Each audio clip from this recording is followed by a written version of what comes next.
Hello viewers, আসসালামু আলাইকুম। আশা করছি আপনারা সকলে ভালো এবং সুস্থ আছেন। ফরিদপুর ও রাজবাড়ী এই দুই জেলা ঢাকা বিভাগের মধ্যেই পড়েছে। তবে ফরিদপুর রাজবাড়ী অঞ্চল বলতে মূলত গোপালগঞ্জ, শরীয়তপুর, ফরিদপুর, রাজবাড়ী ও মাদারীপুর জেলাগুলোকে বোঝায়। আজকের ভিডিওতে এই অঞ্চলের জেলাগুলোতে কোন বাসের সার্ভিস সেরা তা নিয়ে আলোচনা করব। আশা করছি পুরো ভিডিও জুড়ে আপনারা সাথেই থাকবেন।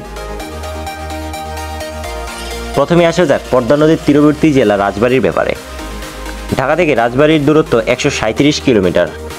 রাজবাড়ী জেলায় জামান এন্টারপ্রাইজ, রাবেয়া পরিবহন, সৌহার্দ্য পরিবহন ও সপ্তবর্ণা পরিবহনের সার্ভিস সেরা, যেখানে প্রত্যেকেই এসি ও নন এসি বাস দিয়ে সার্ভিস দিচ্ছে।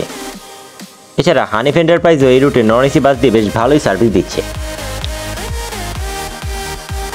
এরপর আসে ফরিদপুরের কথা। ঢাকা থেকে ফরিদপুরের দূরত্ব 144 কিলোমিটার। ফরিদপুর জেলায় গোল্ডেন লাইন বরাবরই সেরা, যেখানে তারা এসি ও নন এসি বাস দিয়ে সুনামের সাথে সার্ভিস দিচ্ছে।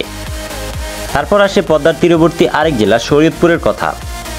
ঢাকা থেকে শরীয়তপুরের দূরত্ব 103 কিলোমিটার। শরীয়তপুর জেলায় শরীয়তপুর সুপার ও কীর্তিনাশা এক্সপ্রেসের সার্ভিস সেরা, যেখানে শরীয়তপুর সুপার এসি ও নন এসি বাস দিয়ে সার্ভিস দিলেও কীর্তিনাশা এক্সপ্রেস শুধুমাত্র এসি বাস দিয়ে সার্ভিস দিচ্ছে।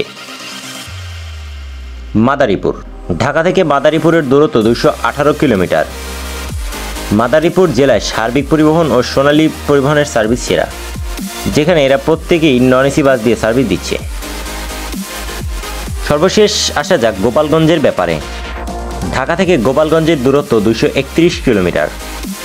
গোপালগঞ্জ জেলায় ইমাদ পরিবহন, টঙ্গীপাড়া এক্সপ্রেস, ওয়েলকাম এক্সপ্রেস, দোলা পরিবহন, কোটালীপাড়া এক্সপ্রেসের সার্ভিস সেরা, যেখানে দোলা পরিবহন শুধুমাত্র নন এসি বাস দিয়ে সার্ভিস দিলেও বাকি প্রত্যেকটি অপারেটর এসি ও নন এসি বাস দিয়ে সার্ভিস দিচ্ছে।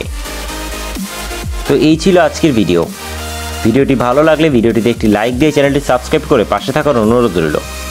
এই রুটগুলোর মধ্যে আপনি কোন রুটের যাত্রী তা কমেন্টে জানাতে পারেন।